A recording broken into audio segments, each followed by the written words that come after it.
バンマニプレバンフェス2025コラボウィーク。イエーイ。先日からスタートしたプレバンフェス2025。今日はガンダム特集としてたくさんのアイテムを紹介していきます。コラボウィーク初日はガンダムですか。はい。いやー、これはもう盛り上がること間違いなし。番組の後半には皆さんと一緒に盛り上がれる企画もありますので、ぜひ最後までお見逃しなく。それでは早速やっていこう。バンダイマニア。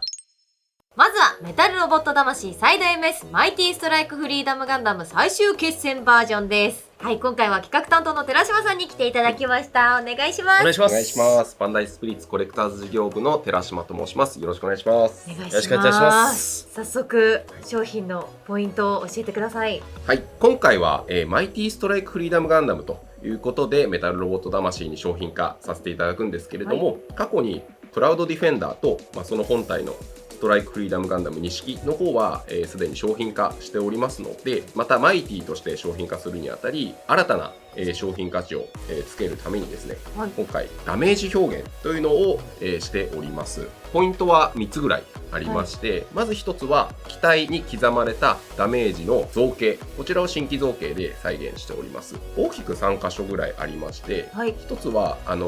胸のところに受けた切り傷、これが結構深めに、刻まれています。こちらを新規造形しております。また右腕側部にあるシールド発生装置、こちらが破壊されて、中のフレームが露出しているというところも再現されております。そしてこちらの、サイドスカートにあたるレールガンですね、こちらもバッサリ、切られてしまっておりますので、造形として再現しております。なんか焼け跡みたいな感じになってるのがすごいですね。切って溶けて、はい、というところまで、表現していて、こちらは劇場版の、ガンダムシードフリーダムの、実際の CG モデル、はい、そちらを参考にして、モデリングしておりますので、劇中の、表現にかなり忠実に設計されたものになっております。だからこんなにリアリティがあるというか、本当に劇中で見た感じの造形になってるんですね。はい、そしてポイント2つ目が、はい、ダメージ塗装になります。今回機体各部にダメージ塗装というものを施しておりまして、こちらは実はガンダムシードフリーダムの劇中でキラがブラックナイトスコードカルラとブラックナイトスコードシバと2対1の激戦をですね繰り広げて、最後はストフリ錦が、撃墜されてしまうんですけれども、そこでキラが獅子奮迅の戦いをしますと、何発ものミサイルやビーム、それから立ち筋を受けてですね、機体に刻まれていった傷が表現されているわけなんですけれども、どこに被弾してどこに爆炎とかを受けて、じゃあ立体物として表現するときにどこにそういった、ダメージの塗装、例えば黒くすす汚れてたり、そういったものをどこに塗ればいいかっていうのをまずは、戦闘交渉といいますか、映像コマ送りにしながら、分析しまして、その説得力のあるような箇所にそういった塗装表現を施しております。冒頭何回も見返さないとこれを再現できないっていう感じなんですね。そうですね、もう映像をもうずっとコマ送りでずっと、追ってですね、ミサイルこの辺に被弾して、こうやってここを防いだんだみたいな、それを見てるとキラがいかに化け物かっていうのがすごいわかるんですけど、すごいシーンでしたね。じゃあもう思いもひとしおな商品ってことですね。はい、すごい。でここから少し深いお話になるんですけれども、塗装表現としてちょっと新しい試みをしておりまして、シャドウを入れている箇所がいくつかあるんですけれども、例えばこのフロントスカートの、ここら辺とか、肩とか、あとは背面とかにも結構入れてるんですけれども、要は爆炎を受けてちょっと黒くすす汚れた表現をするために、上からシャドウを吹いてしまうと露骨な汚し表現になってしまうので、もっとこうリアリティといいますか上品な、ダメージ塗装をしたいなということで、あえてですね成型色の上にまず下地としてシャドウを吹いて、その上に基本色となるボディカラーを薄く塗り重ねる。それによってその下地のシャドウが透けて出て、露骨ではないちょっとリアリティを感じるようなダメージ表現、ダメージ塗装になっております。重ね塗りしてるってことなんですね。はい、なるほど。どこまでその下地のシャドウを透けさせるのかっていうののちょっとバランスが非常に難しいところではあるんですけれども、派手にダメージを、要は黒くしたりしていないので、パッと見分かりにくい部分もあるんですけれども、ただそのキラの戦い方の戦闘交渉をすると正面にはあんまり直撃を受けていないんですね。基本的にはもう左のシールドでかなり受け流したりとかで、その代わり後ろのバックパックの方にかなり被弾をしておりまして、後々バックパックはプラウドディフェンダーに換装することをキラーは分かっていたので、ダメージを受けるときは後ろと、していたんですけれども、なので実はこれ外すと本体の背面側は正面よりもちょっと濃いめにシャドウを残していたりっていうところをこだわって作っております。確かになんかさりげない汚しって感じだし、なんか正面とこの背面のギャップというかが楽しめていいですね。背面から見るとプラウドディフェンダーをくっつけるので、プラウドディフェンダーがすごく入るんですけど、ポイントの3つ目でして、そのダメージを施したストフリ錦に対してプラウドディフェンダーはもう新品おろしたての機械ですので、むしろピカピカです。で元々の商品でも金メッキ等を使用していたのできらびやかではあったんですけれども、さらに翼のちょっと一部箇所にですねピンクのパールを追加しております。本当ですね。部分的にはこういった、翼の、末端の部分ですね、っていうところに、ちょっとエッジになる部分、要はちょっとこう視線を動かした時に光の当たり方によってキラッとピンクがきらめくといった、仕様になるんですけれども、そこにピンクのパールを追加することによってマイティストライクフリーダムが、身にまとうこのピンクの粒子というそういったものを再現できたらなというふうに思っております。いろんな角度から見ることで、最初白かったんですが、角度を変えることでピンクがかって見えるので、なんかいろんな表情が出るというか、いろんなところから見たくなりますね。実は本体の赤の部分にも今回金色の、パールを追加しているので、マイティってピンクとゴールドの粒子を体にまとうので、それぞれの粒子感を表現できたらと思っておりました。すごいさりげないからすごいおしゃれですね。そうなんです。いずれも露骨にやらないっていうところがちょっと肝でして、本当にうっすらまとってるみたいな感じの表現がめちゃくちゃいいです。あんまりねやりすぎるとこう劇中イメージからかけ離れていってしまったりっていうところもあるので、上品にダメージだったりパール粒子だったりっていうのを施した、塗装になっております。めちゃくちゃかっこいいです。まだもう1点ありまして、体の各所に施しているマーキングデザイン、こちらは前回の商品化からデザイン自体は大きくは変わっていないんですが、ダメージ表現に合わせまして部分的にちょっと擦れたようなマーキングにもダメージを施しております。分かりやすいところで言うと、このフロントスカートのギリシャ文字の2を模したようなマークがあるんですけれども、そこがちょっと部分的に剥げたような。すごい。メタルロボット魂ブランドでいうと鉄血のオルフェンズのシリーズとかでは擦れマーキングっていうのをやっていたので、シードとしては初めて採用した仕様になります。すごい、なんか各所になんかこだわりがあって、なんか見れば見るほど味がするというか、すごいですね。戦歴というかを確認するためにもう一回見直したくなりますね。そうですね。なんかシードフリーダム今度また新作が控えておりますけれども、なんかもう一回見直すきっかけになるといいなっていうのもありますね。なんかまたこれを飾りながらで眺めながらこう作中を見ることでここの今受けた傷これなんだみたいな、そうですね、そういう作中をたどれるというか、そんな作品になってるんですね。はい、じゃあ続いてちょっと、今回新たに付属するパーツのご紹介をさせていただきます。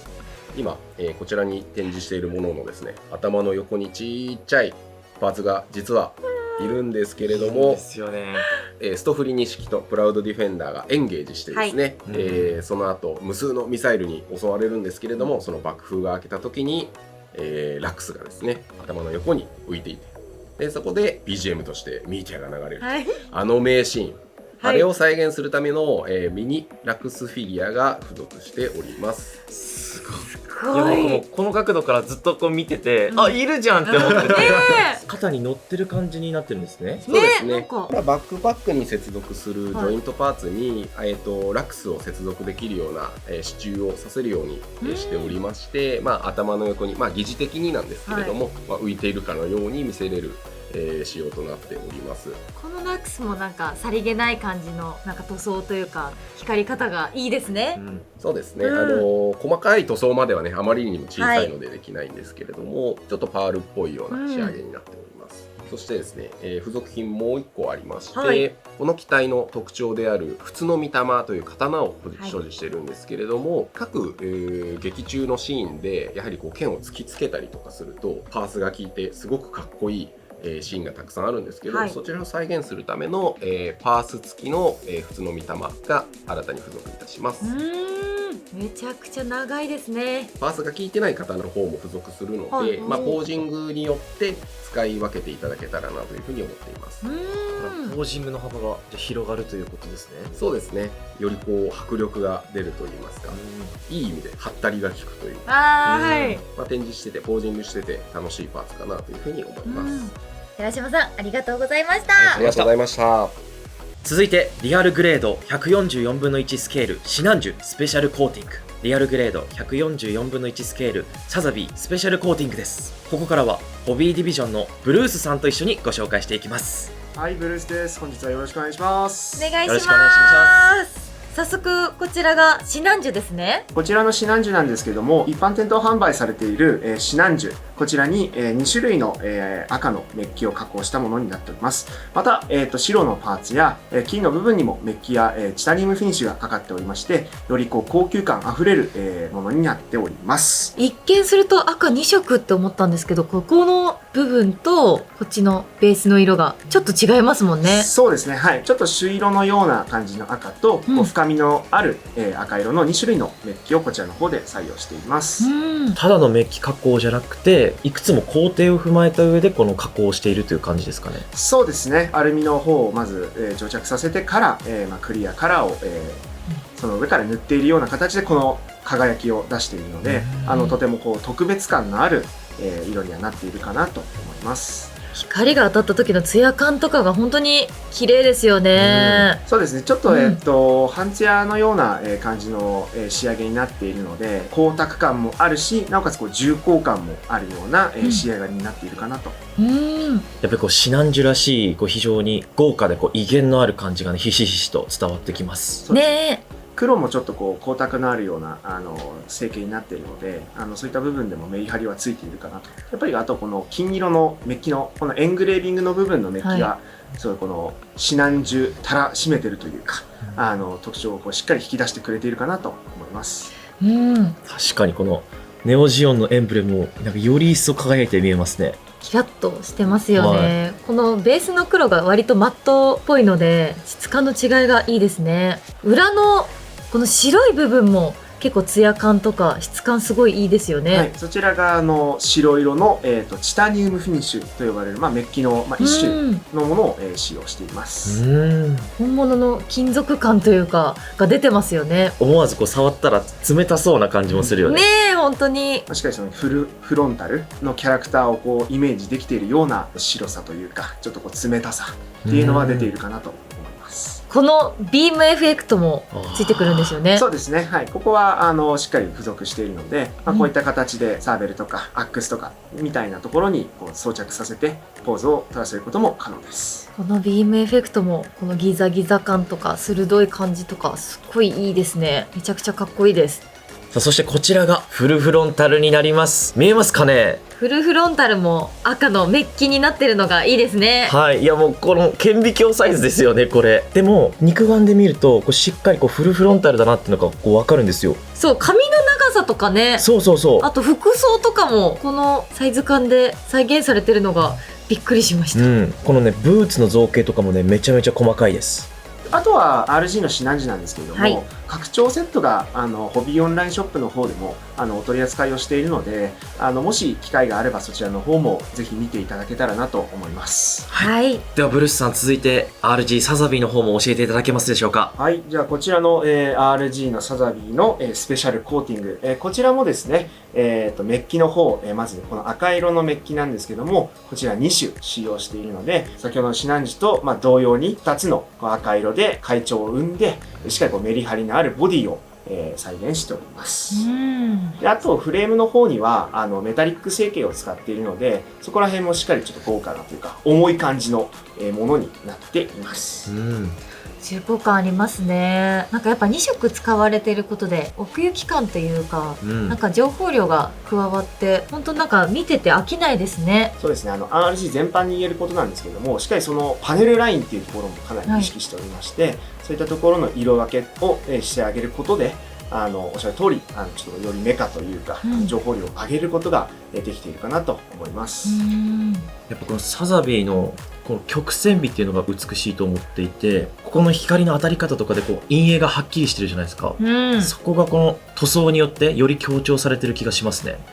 そうですね、ネオジオン系というかジオン系の機体は曲線を使ってる部分が多いので、こういったスペシャルコーティングみたいな二次加工というところではすごい相性がいいのかなと思います。コックピットの部分見てみてもいいですか？はい、大丈夫です。あ、じゃじゃーん。はいはいはい。すげえ。はい、こんな感じですね。おお。しっかりと物合いが覗いていますね。このちゃんと物合いの部分をクリアパーツにしてるのもこだわり感じますね。そうですね、やっぱりここら辺はしっかりカメラとしての意識というか、そういったところでパーツのその選び方っていうのはしっかりやっているかなと。ブルースさん、他にもなんかギミックとかあったりしますか？はい、もちろんこの RG っていうのはものすごいよく動くっていうところはあるんですけど、あとはこの、背中につけている6機のファンネル、こちらが全て分離と、ファンネルの展開ができるようになっています。やってみてもいいですか？はい、すごい。あ、本当だ。ちゃんとここが展開できるんだ。コンテナのちょっと、はい。あ、わファンネルが取り出せました。でここから後ろの方の4枚の羽を広げて、あとはスラスターの部分を押してあげることで、方針が出てくるようになっているので、そうするとファンネルの展開ができるようになっています。はい、開けました。そしてここさらに押し出すことで、あ、本当だ。ファンネルが飛んでる感じにできるんですね。おお。そしてこれよく見たら、このジョイントはアクションベースに接続できるジョイントになってるんですね。そうですね、アクションベースであったりだとか、あとはジェットエフェクトって呼ばれるエフェクトパーツだったりだとか、ちょっと全て別売りになってしまうんですけれども、そういったものをつけることでいわゆるこのニュータイプ専用機のオールレンジ攻撃っていったものが、再現可能になります。すごい。サザビーでそのオーレンジ攻撃を再現したいっていう人きっといっぱいいると思うので、これは嬉しいギミックですね。そうですね、ニューガンダムもそうですけど、やっぱりこの辺りの時代の機体っていうのがやっぱりこうファンネルを使った戦闘っていうシーンも非常に多くなっているので、そこら辺は、しっかり再現できるようになっています。さあ、そしてこちらもね、ご覧ください。こちらはシャアですね。すごい細かい。ちゃんとこのサイズでしっかり後ろに書き上げてるというか、流れている髪、そうそう、髪が分かるのがすごいし、ちゃんとハンサムなお顔立ちもしっかりと見て取れますよ。これ仮面がついてない時ですね、この姿勢の良さがこの小ささでもね分かりますよね。いや、これは細かいです。立ち姿まだかっこいいですね。ブルースさん、今日は貴重な話ありがとうございました。ありがとうございました。バンダイマニア。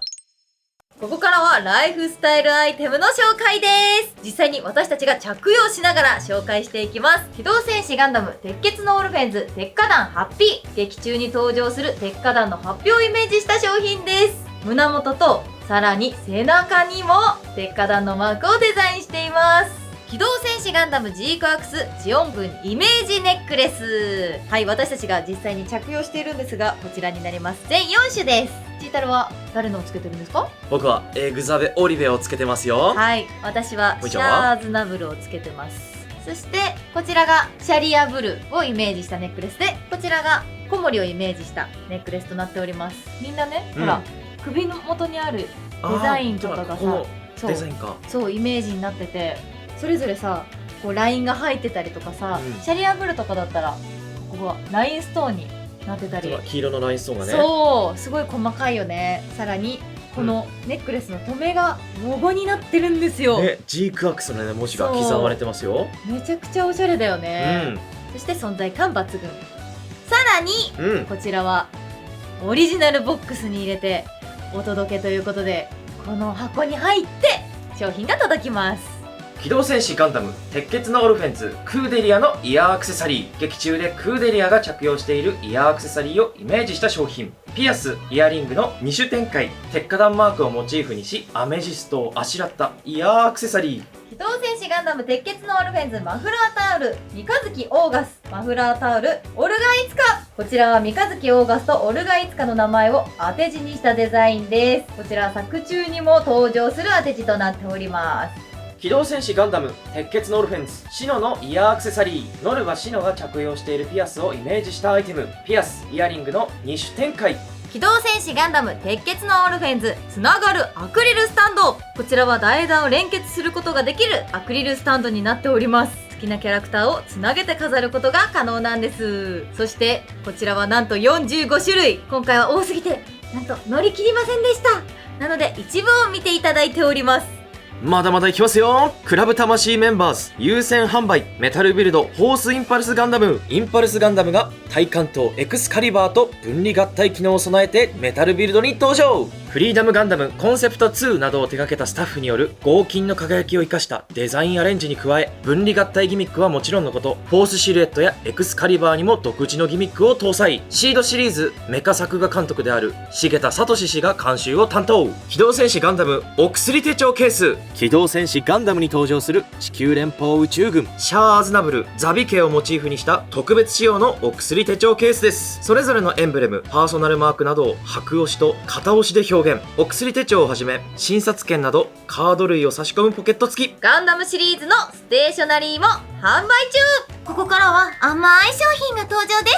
ガンダム V 作戦チョコボックス。ガンダムガンキャノンガンタンクをデザインしたチョコボックス。蓋裏にはアムロの名シーンをデザイン。レリーフ型チョコなど地球連邦軍のモビルスーツがデザインされたチョコが4個入り。ザクチョコボックス。出撃するザク部隊をイメージしたチョコボックス。ザク型チョコがザクザク10機入り。ロックオンチョコ缶。ガンダム VS ジオン広告軍モビルスーツ。ガンダムがシャア専用ザクに狙いを定めるイメージをデザインしたチョコ缶。蓋にはエンボスが入っています。チョコの中央にはターゲットスコープに狙われるシャア専用ザクがデザインされており、缶とチョコがリンクした商品になっています。一年戦争モビルスーツ缶。地球連邦軍とジオン広告軍のモビルスーツをふんだんにデザインしたチョコ缶。シャア専用ザク型やハロデザインなどのチョコが13個入っています。シャア専用ザクチョコケース。シャア専用ザクのヘッド型ケース。ソフトチョコレートが6個入り。ユニコーンガンダムデストロイモードロング缶。ユニコーンガンダムをイメージした縦型のチョコ缶。缶はキラリと光るメタリック仕様で、蓋にはエンボスが入っています。ラプラスの箱をイメージしたチョコなど7個のチョコが入っています。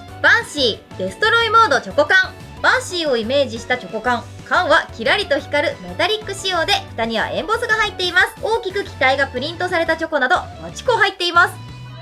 バンダイマニア。ということで、プレバンフェス2025コラボウィークガンダム特集ということで、たくさんのアイテムを紹介していきましたが、すごく楽しみなアイテムがいっぱいあったね。もういっぱいね、たくさん欲しいのがね、ありました。ねえ。今回のコラボウィークでは、毎回トークテーマに沿って皆さんと一緒に盛り上がろうという企画を実施しております。初日のトークテーマはですね、もし再販されるならみんなにおすすめしたいプレバン商品はということなので、はい、太郎さんなんかありますか？はい、プレバン限定ではないんですけど、マスターグレードエクストリーム100分の1スケールの、ユニコーンガンダム。おー、いいですね。ユニコーンっていう作品自体がこう好きっていうのもあるんですけど、やっぱりこうユニコーンガンダムというかこう変形するじゃないですか。ユニコーンモードからこうデストロイモードに、それがこの一つでできるっていうのがすごいします。そしてさらにそこからこう発光して、そして稼働させることができる。もうこう革命だと思ったんですよ、当時出た時に。で当時はちょっと金銭的な面でこう買えなかったりしたので、これ今こうプレ版でこう再販して、こう自分で組み立ててこうディスプレイしたい。シールドファンネルもねこう発光するんですよ。うわ、すごいね。すごいでしょ。それは欲しくなっちゃうね。だからちょっと今出たらもうすぐ買わせていただきますので、ぜひ再販お願いします。ちなみに私はですね、プレ版限定の G フレーム FA のゴッドガンダム明鏡止水バージョンとマスターガンダム明鏡止水バージョンなんですけど、セットだよね、そこは2つは。そうそうそう、それぞれ別の商品ではあるんだけど、でっかいゴッドフィンガーのこうエフェクトパーツがついてきて、このちょうど45話で、こう赤波天狂犬マスターガンダムとゴッドガンダムがこうぶつかるシーンがあるんですが、うんうん。それをこうイメージしたこうシーンが再現できるということで、すごいいい商品なんですよ。それが再販してほしいのか、モニちゃんは。なんか結構ねこだわりがすごい詰まってて、キングオブハートの台座とかにもなってたりとか、ちゃんとエフェクトパーツにもキングオブハートの紋章がこうちゃんと刻まれてたりとか、いいよね。いいでしょ。ちょっとなんか欲しくなってきたでしょ。そう、めちゃくちゃいい商品なので、これみんなに手に取ってほしいなって、まだ持ってない人は手に取ってほしいなと思って選ばせていただきました。はい、ということで皆さんもねぜひ私たちのようにね再販してほしいプレ版商品を教えていただきたいので、プレ版フェス2025のサイト内にあるファンズサミットでコメントをしていただくか、もしくはこちらの動画のコメント欄でお答えいただければと思います。一緒に盛り上げていきましょう。改めてプレ版フェス2025の詳細です。プレ版フェス2025はプレミアムバンダイが送るバンダイナムコグループ最大級のオンラインショップイベントです。10月10日から始まる送料0円キャンペーンの他にたくさんの参加型コンテンツや配信番組をお送りしています。現在開催中のプレ版フェスは2025年10月13日まで、ぜひ楽しんでください。今日の動画はモニちゃんとシータロがお届けしました。このアイテムが気になったら概要欄をチェック、高評価とチャンネル登録もお願いします。それではまた次回の動画でお会いしましょう。せーの、バイバイ。